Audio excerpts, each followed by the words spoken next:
Tu voulais nous parler d'une activité particulière, l'hydravion, mais pas n'importe comment.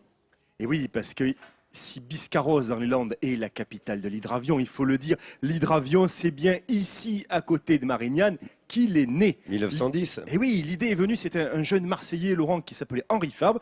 Il a eu cette idée en observant les ricochets des galets sur l'eau. Il a révolutionné l'aéronautique moderne en 1910 grâce à son canard volant.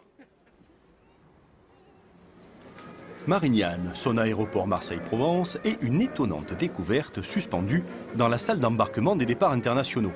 Le canard, c'est son nom, est une authentique relique, le premier hydravion construit au monde. Le moteur à l'arrière, une gouverne à l'avant et l'aviateur installé sur une chaise à nosier pour un engin de 14 mètres d'envergure et 475 kg. C'est un hydro-aéroplane. Le 28 mars 1910, un homme va révolutionner l'aéronautique. Son nom, Henri Fabre. Ce jeune ingénieur marseillais travaille en effet sur son projet d'hydravion depuis 1907. Il décide alors de tenter son premier vol sur l'étang de Berre.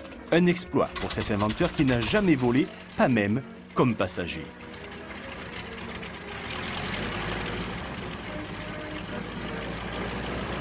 J'avais essayé toutes sortes de systèmes. J'avais commencé par essayer les systèmes à surface immergée qui avaient été inventés par Forlanini.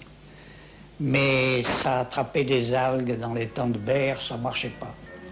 En partant de la Med, après une accélération de 300 mètres sur la surface de l'eau, il parvient à faire décoller son hydravion et réussit à le maintenir à 5 mètres au-dessus de l'étang de Berre, puis se pose sans dommage à Martigues après 500 mètres de vol.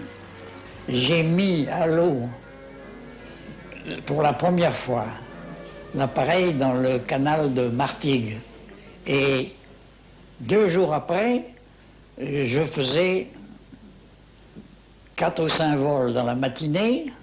Dans l'après-midi, un vol devant l'huissier, ce qui n'a pas été une mauvaise chose, parce que comme ça, on n'a pas pu nier que c'est à telle époque que j'avais fait le premier vol en hydravion.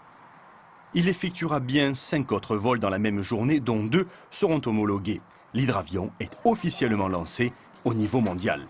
En 2010, pour le centenaire du premier vol, 2 répliques ont été construites par des passionnés. Une similaire en bois et toile, l'autre en matériaux modernes.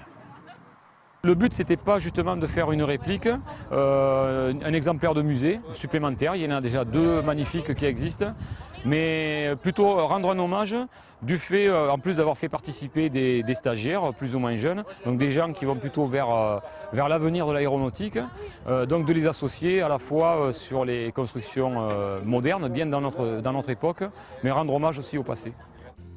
Henri Fabre est mort en 1984, mais il aura marqué son temps et ce territoire des rives de l'étang de Berre, une épopée scientifique pour ce pionnier qui transformera son rêve en réalité. Génial, parce qu'on a vu cette semaine avec Nathalie Simon que l'hydravion avait toujours sa place ici, et largement. Oui, et on peut dire que Henri Fabre, en fin de compte, c'est un petit peu le grand-père de tous les pilotes de Canadair.